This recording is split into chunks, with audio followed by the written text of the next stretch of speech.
Hop Garage Racer, in today's discussion we will be focusing on motors. Due to numerous requests from our subscribers, we have decided to address your wish and provide a review on the 2-liter diesel N47.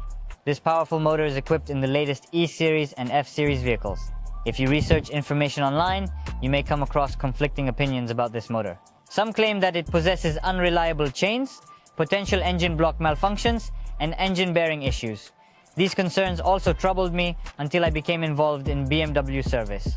Over the years, we have encountered multiple N47 engines, as well as other BMW engines.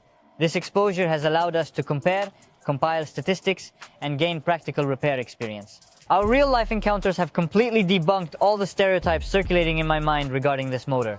Now we're gonna tell you why.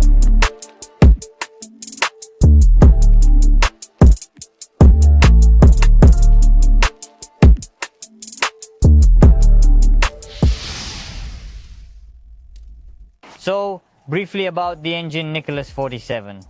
This motor began production in 2007 and replaced the well-proven 2-liter diesel Michael 47, which we have already filmed. We have a review on the channel made about a year ago. The link will be in the description, and here is a preview of it. This engine was discontinued in 2017, replaced by the next generation of B-Series engines, the B47. This engine was used in almost all BMW series, from the latest E-Series to the F-Series, from the 1 Series to the X, E-Series first generation, F-Series first generation, second one, and third one. The third ones are the E-Series, E90 and F30. Additionally, there is the F32 for the 4th series and the E60 and F10 for the 5th series. However, these variations were not found on the 7th series. The engine was also used on the X first model, the E84, also on the X3, E83 and F25 models, the same on the X5, F15. Due to the engine being produced for 10 years and used in various E and F series models, there are numerous modifications. Although we will not delve into each of them, we will focus on the most significant characteristics. Lastly, we will address the weaknesses of this engine. There are no weaknesses. Shit, Sergey, let's get out of here. Jokes aside, if we're being honest, the frequency of breakdowns in this engine is about half as much as the gasoline counterparts from BMW. However, one major drawback of these engines in 2021 is their mileage. Diesel owners opt for these cars due to their fuel efficiency, resulting in high mileage.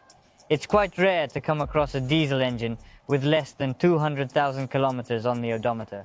The ones available are typically imported cars from Europe with adjusted mileages or salvaged vehicles from the United States.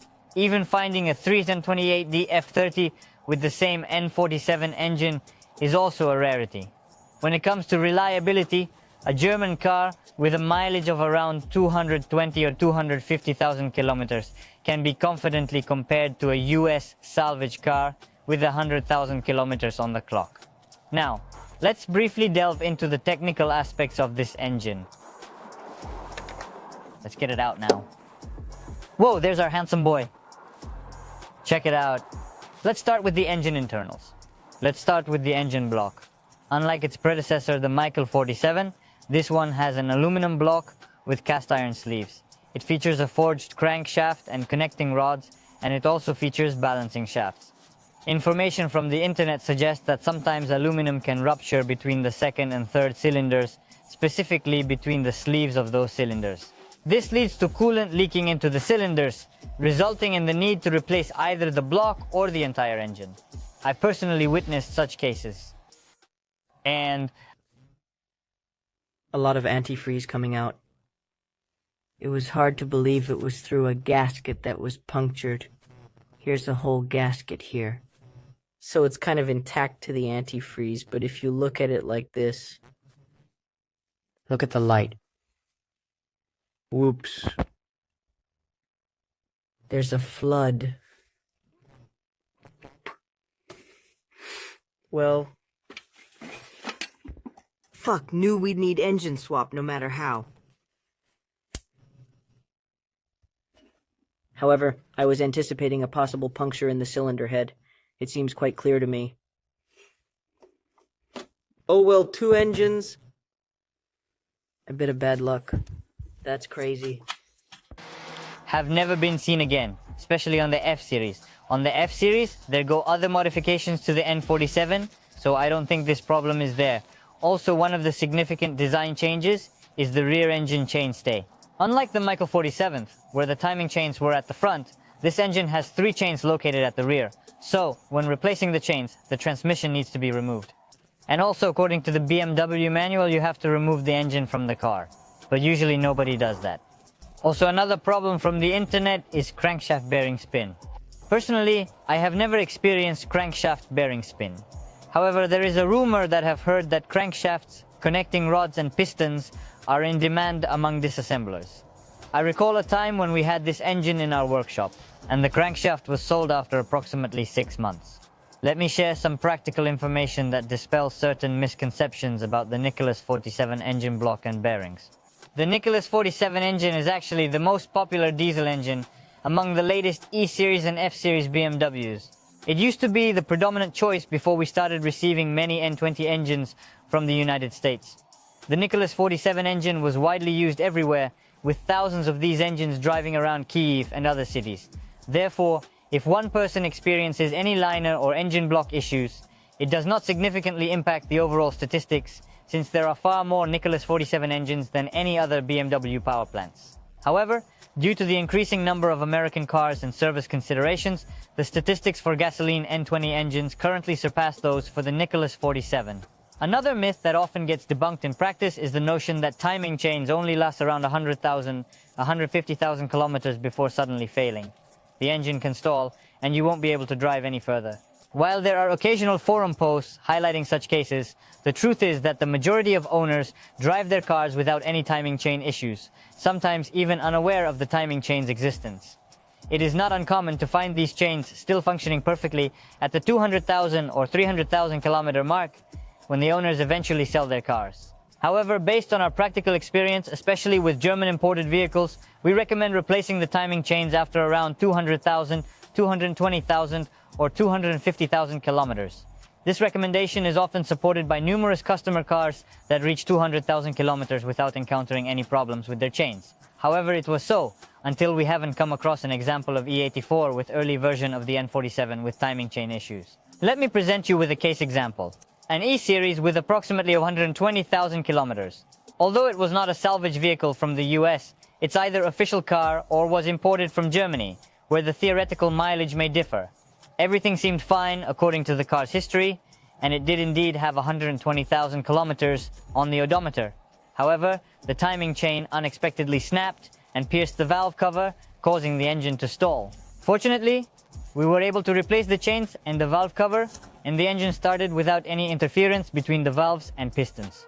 Ultimately, everything worked out well for the customer. Moving on, there are leaking problems on the engine block itself. Leaks can be with the valve cover gasket. May the valve cover itself be broken. Maybe leaks from the oil filter housing gasket. It often happens. There is a large complex of different gaskets. They often come only original, and the oil pan gasket can also leak. Crankshaft oil seals, front and rear, can leak after 200,000 kilometers of mileage. It happened that the valve cover is cracked. The original part costs around $500. Also, customers often ask how to check whether the timing chain is stretched or not stretched. And they may have already asked a few services and are constantly looking for this information. And damn, no one can answer the question that with timing chains, how, what to change, or not to change them at all. Well, and in fact, you don't really understand. You cannot objectively eliminate the defect without disassembling. Signs of chain wear include rustling sound, a ringing rustling sound. These are the first signs that it is necessary to pay attention to the state of the chains. There is also a certain methodology. It is a special device from BMW screwed in instead of tensioner, which checks the level of stretching of the chain. But there are 3 timing chains, upper, middle, and lower, and the tensioner is screwed into the upper chain only, and that's ultimately not objective information. Having experience on N20, N20 is a gasoline motor, in which we have 2 timing chains and an upper one is main, for which we bought such original device, which measures the tension. But it does not show objectively. It often shows that everything is fine, but in fact the plastic is dry and already cracked and collapsed. That is why we do not use it, and for Nicholas 47, and do not even think to buy such a device for the upper chain. How else do you know about the issues with timing chains? It is possible to remove the pilot and look at the lower chain of the pump mass, it is like very often so loosened strongly. That is, answering the question of customers, it is impossible to say objectively that you have now, yes, you need to change the chain, if you do not hear some extraneous hard sounds, rustling and the like. And to close this topic, personally from us, the recommendation is to change it at about 200,000 kilometers of mileage to protect yourself from further use. But a risky guy can ride further. Of course, everything may still depend on whether the car has traveled these 200,000 kilometers in Germany or in Kiev. Basically, there are no problems with the rest of the iron of the bare engine. Here we can note only leaks of the valve cover, possibly cracks in the valve cover. It is replaced with a new one which costs about $500. Also possible sump gasket leaks, rear crankshaft oil seal leaks, and front crankshaft oil seal leaks. Here again, it is difficult to judge on the mileage. Because the cars are mostly diesel, they were taken from Germany, and on these copies of the mileage can be twisted quietly, and it is not known the exact mileage. There are 100,000, 200,000, or they're all 400. Because if the car drives on the Autobahn, you won't guess whether there are 300,000. There may be 300,000, as we have 50,000, because a man sat down, drove 200 kilometers in one direction, 200 in the other, and in our country for these 200 kilometers, he will sit 20 times, wipe a bunch of times buttons, you know. Another common issue after 200,000 kilometers is the leakage of oil filter housing gaskets. These gaskets, often sandwiched with a heat exchanger, are typically original parts that are not cheap and prone to leaking. Next, let's move on to the fuel system. Regarding the fuel system, similar to the engine N57, there are no issues with engine. The fuel pump in the tank is fine, and the high-pressure fuel pump on the engine is also normal. The injectors can be either piezoelectric or electromagnetic. You can't check piezoelectric, it must be replaced. The electromagnetic can still be repaired, but usually there is no problem with them. Once, I remember a client had an issue with their F20, the same as F30, 120 diesel. During acceleration in cold weather, the engine exhibited some hesitation. Despite normal diesel injectors corrections, the problem persisted until the client replaced the injectors. This leads to the conclusion that the fuel system in this diesel engine is very reliable. So we move on to the air supply system. Here it will be similar to the engine N47. From the filter, the air goes directly to the turbines. In the versions 18D and 20D, there is one turbine with geometry. Geometry is controlled by an electronic servo. Geometry affects the performance of the turbine at the same flow of exhaust gases. In more detail about the work of geometry you can see in our video, which we have already mentioned. It was a video about N47. There in more detail we figured out how the geometry works. There are two turbines in the 25D version. The turbocharging of these two turbines is controlled by a complex approach, a vacuum control system, as well as an electronic one. It also becomes clear to you that system with one servo drive is more reliable, which controls one geometry on one turbine, and all systems that include vacuum hoses and actuators, they are less reliable because after a while the hoses are wiped, dry up, burst, begin to leak vacuum, and then with so many flaps, regulators and actuators, it will be very difficult to understand what the problem is in the inflated until they are not all replaced and checked for performance. So, don't be in a hurry to give a twin turbo system in for repair. First pay careful attention to the turbocharger control mechanism. Next, the air after the turbos goes into the pipe to the intercooler. This can be a problem in that it can crack and burst over time or leak air, it can be replaced. Also more common problems is that it can leak oil at the joints, on the quick disconnects to the turbo and to the intercooler. Here it is desirable to change the O-rings first. Further, if it does not help, then pay attention to the turbine, whether it lets in oil, and also look at the exhaust gases. Next, from the intercooler, there is a charge pipe leading to the intake manifold. Similar issues can occur there as with the boost pipe. Further, air enters from the charge pipe through the throttle valve. Beyond that, there is a section for the delivery of exhaust gases with EGR exhaust gas recirculation, and then it goes into the intake manifold. At this stage, there are gaskets between the sections, between the throttle, EGR, and intake manifold. These gaskets can also develop oil leaks and are recommended for replacement in such cases. Next is the plastic intake manifold. There are cases that it burns through. Perhaps this is due to poor performance of the exhaust system EGR, but it happens very rarely. Specifically in our case, it saw only once. And then there was a car very neglected, about 300 and more thousand kilometers of mileage, and generally as if not serviced, and no one looked there usually.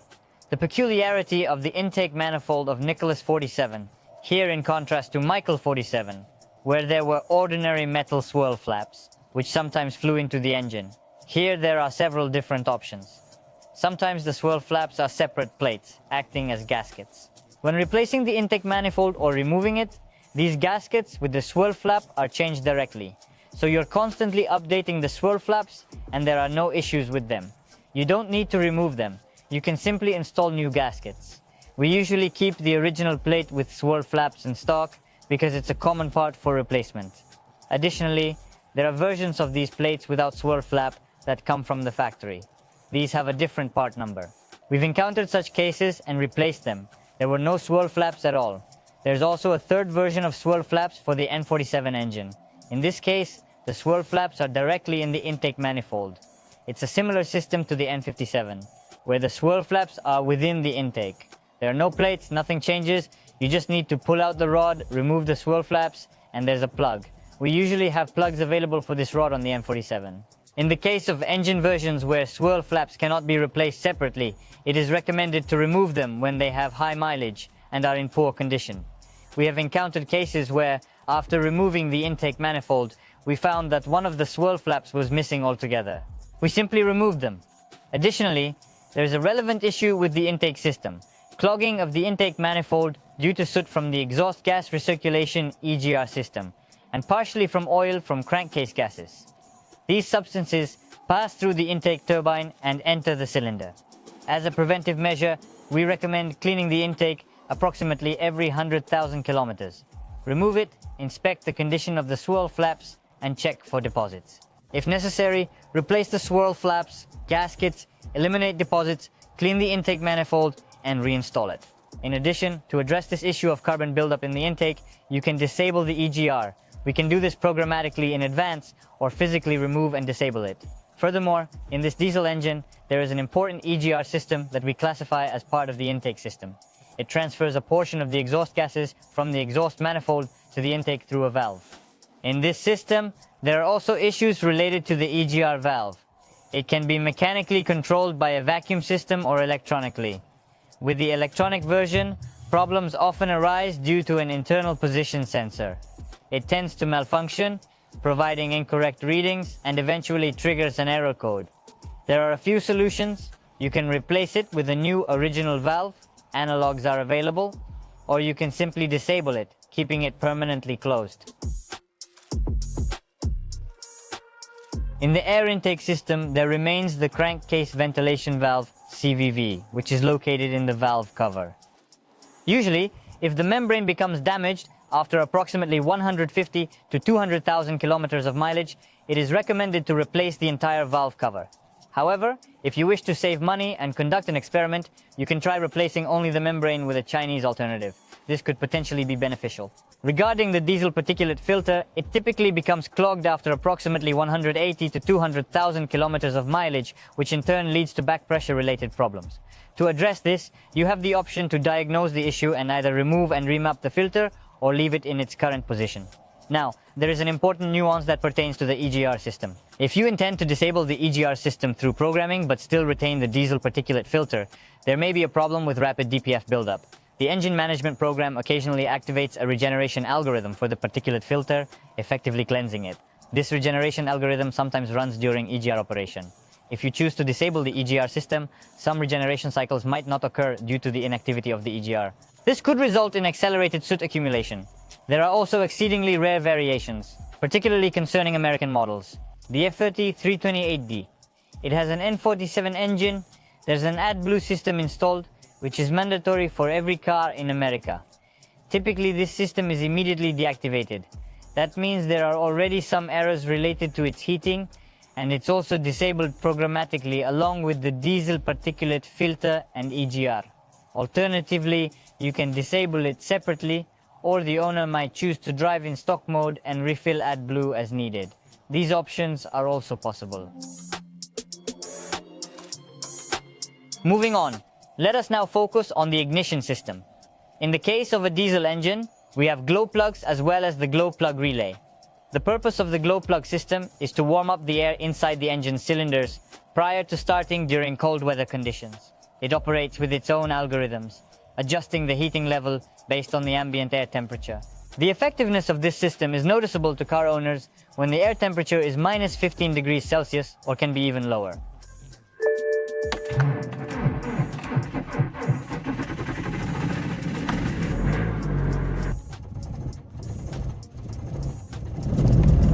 If you have any errors on glow plugs or glow relay, it is recommended to car owners to change it at once in a set of all plugs and relays, so you can forget about this issue for many years.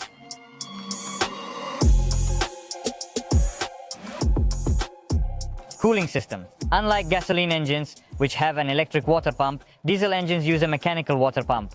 They are more cost-effective and less prone to failure. However, there is a rare possibility of the thermostat malfunctioning. For instance, it might get stuck in the open position.